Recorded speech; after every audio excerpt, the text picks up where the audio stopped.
must live with the consequences of their choice.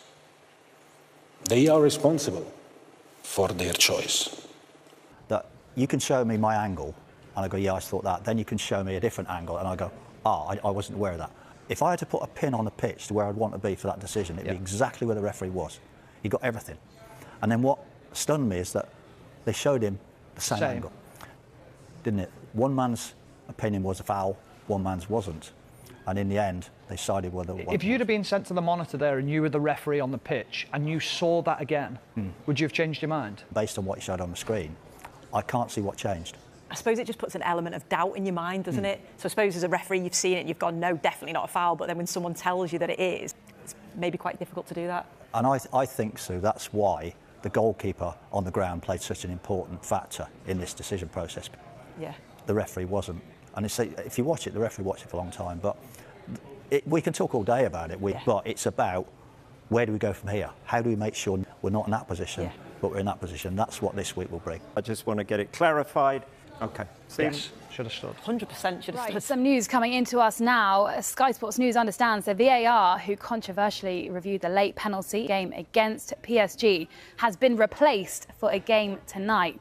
Asked the referee to go to the screen after review, which looked into a potential handball by Tino Livramento. The referee didn't give the penalty on field, but reversed the decision after looking at the incident on the screen. It was due to be the VAR Champions League game between. He has now. We've been waiting for is FIFA's response to the EU ruling that banning. FIFA will now analyse the decision in coordination with UEFA, the other confederations and the member associations before commenting further.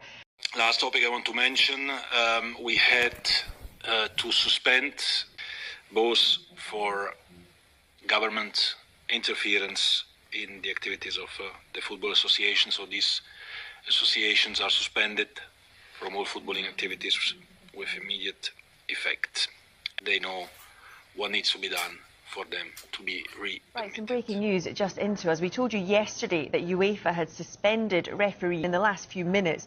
We've had confirmation from UEFA that it is investigating Coutts' conduct. A UEFA statement says this: a UEFA ethics and disciplinary inspector has been appointed to evaluate a potential violation of the UEFA. The referee, further information regarding this matter will be made available in due course. Breaking news, UEFA have now confirmed. By my opinion, this idea is a spit in the face of all football lovers and our society as well.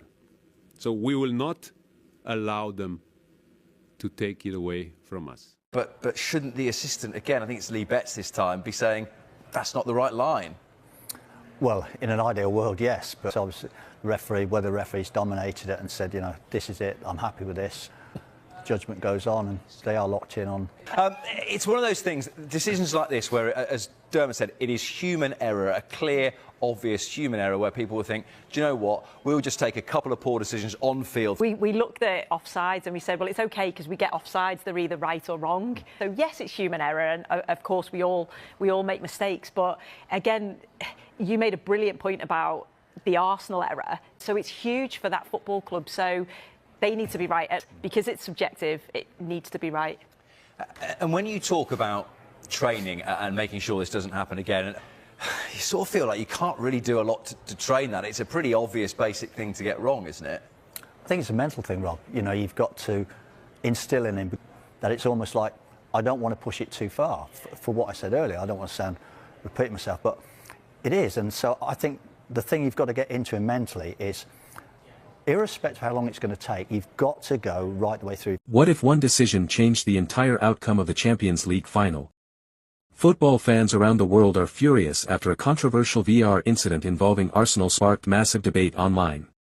Some supporters are even claiming that Arsenal were robbed on the biggest stage in European football. And now, reports surrounding the referee's future have sent social media into meltdown.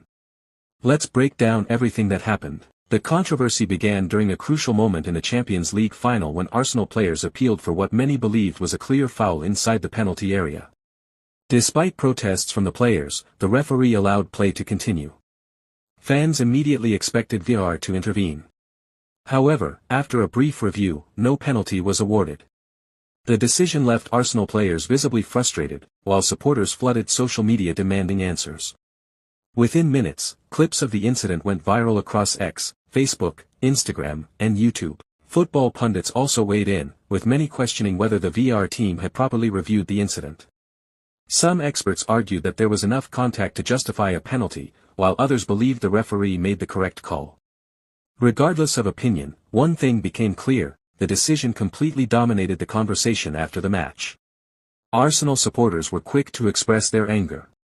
Many fans claimed the club had been denied a golden opportunity to change the course of the final.